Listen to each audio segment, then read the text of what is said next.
नमस्ते दोस्तों। डॉक्टर राम सेहत पॉडकास्ट में आज हम ऐसे विषय पर बात करेंगे जिससे हम सब तकरीबन प्रभावित रहते हैं। और हम ही नहीं, देखा ये गया है कि दुनिया में कोई 80% से ज़्यादा लोग यकायक बिना किसी कारण के, बिना सोचे समझे और अचानक उनको किसी न किसी बात पे गुस्सा आ ही जाता है। एंगर, चाहे वो क्षणिक हो, लेकिन कई बार हम इतने एंग्री हो जाते हैं और बाद में खुद को लगता है कि हमने इस तरह का रिएक्शन क्यों दिया।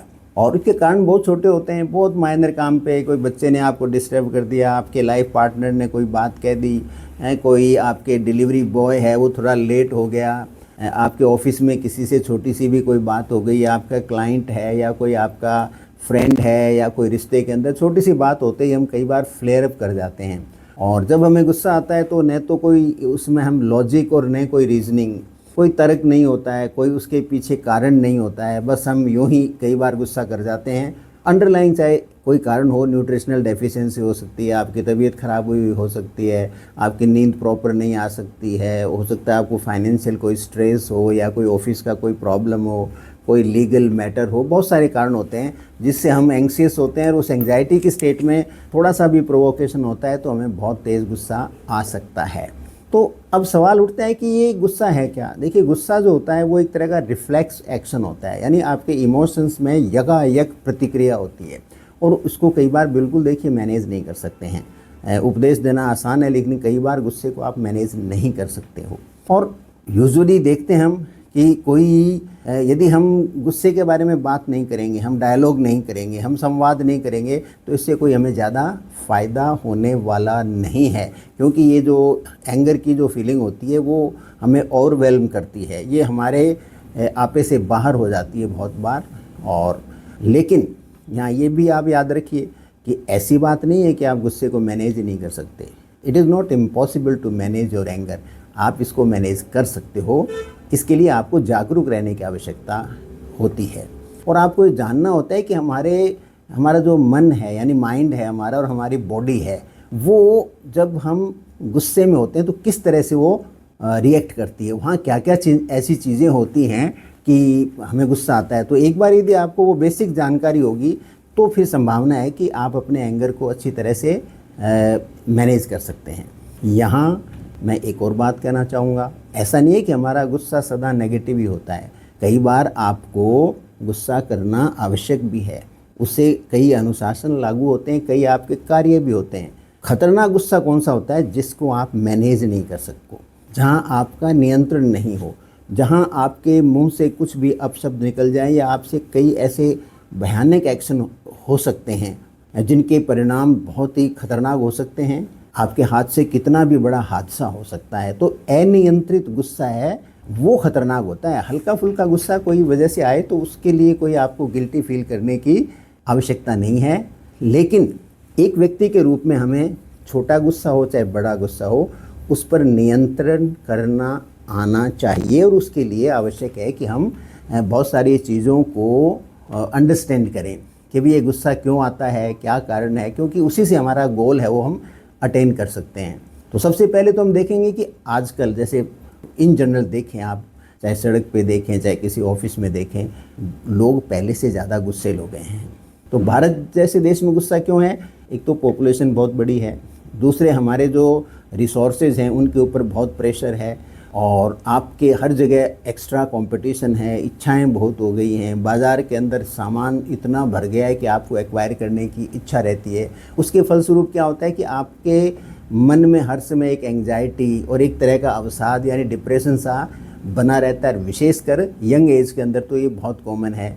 फिर एक्स्ट्रा कंपटीशन है, पढ़ाई का दबाव है, सोशल जो मीडिया है उसमें लोग झूठा या सच्चा दिखावा करते हैं, आसपास के लोग बहुत दिखावा करते हैं।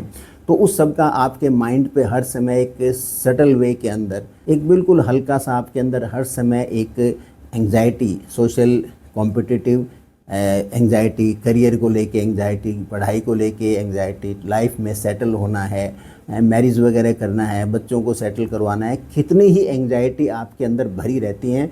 और उनको प्रोवोक चाहिए, उनको मौका चाहिए कि वो कैसे बर्स्ट आउट हों, कैसे एक विस्फोटक रूप लें। और वो विस्फोटक रूप का जो सबसे आसान तरीका हमें नज़र आता है वो है अचानक किसी के ऊपर गुस्सा करना। व्यक्ति हो, कई बार वस्तु पे भी कर देते हो, चीज़ों को आप तोड़ फोड़ देते हो। तो अब सवाल उठता है कि ऐसा हम क्या करें कि हमारे गुस्से को हम थोड़ा मैनेज कर पाएँ। तो 2-3 चीज़ें होती हैं। देखिए, सबसे पहले तो थोड़ा टाइम लीजिए। जब आपको कोई चीज़ बहुत बुरी लगे, आपको कोई अपमानित कर दे, आपको कोई नुकसान हो जाए, आपका कोई कस्टमर हो, चाहे आपका प्रियजन हो, वो आपको कोई चुभती बात कह दे, तो थोड़ा सा मन में आप थोड़ा काउंट शुरू करो। 1 2 3 ऐसे 10-12 के काउंट तक आप जाने की कोशिश करो। कुछ क्षण के लिए अपनी आँखों को बंद करो। ज़्यादा लगे कि जहाँ बहुत ज़्यादा लोग आप बैठे हैं और अचानक कोई आपको गुस्सा आने वाला है, उस स्थान को चाहे 5 मिनट के लिए छोड़ो, उस स्थान से एक बार आप अलग हट जाओ, थोड़ी ताज़ा लो, थोड़ा हल्का सा 20-25-50 कदम आप चलो।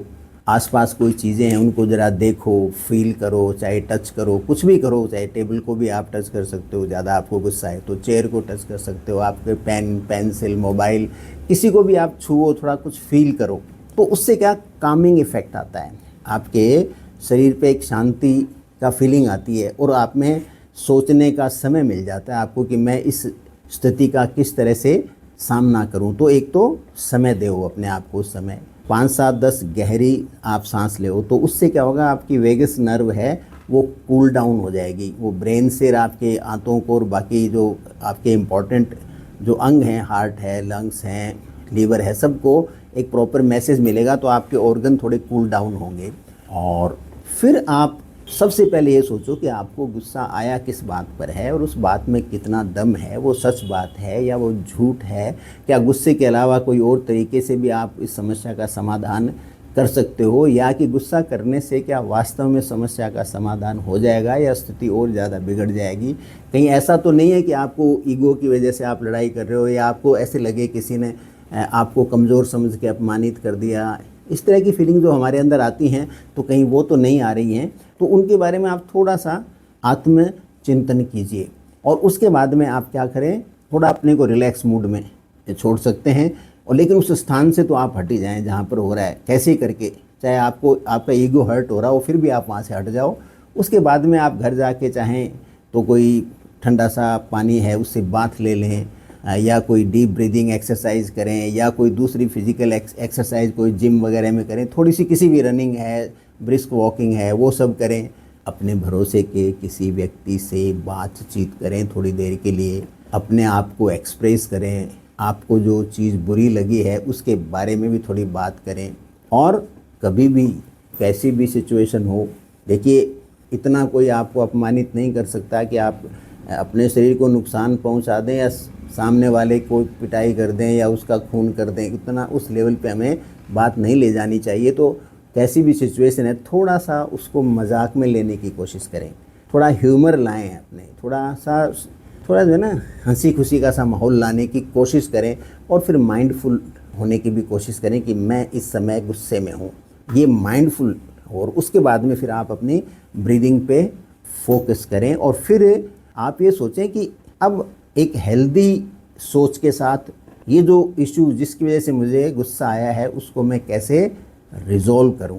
इन सब के बावजूद भी यदि आप अपनी लाइफ से गुस्से को दूर न कर पाएँ, अपने एंगर को मैनेज न कर पाएँ, तो आप एक बिहेवियर काउंसलर से राय ज़रूर लें। काफ़ी फ़ायदे का काम हो सकता है, क्योंकि कई बार आपके हाथ से ऐसा कुछ हो सकता है स्वयं के साथ या किसी और के साथ, या कोई फाइनेंशियल लॉस या कोई रिलेशनशिप ब्रेकडाउन, ऐसी घटना हो सकती है जो बाद में रिप्लेस नहीं होती है। इसलिए यदि आप ज़्यादा तकलीफ़ में महसूस करें तो बेझिझक आप अच्छे बिहेवियर काउंसलर से या कोई जनरल आपके साइकोलॉजिस्ट हो उससे आप बात कर सकते हैं। इसमें दवा लेने की आवश्यकता नहीं है।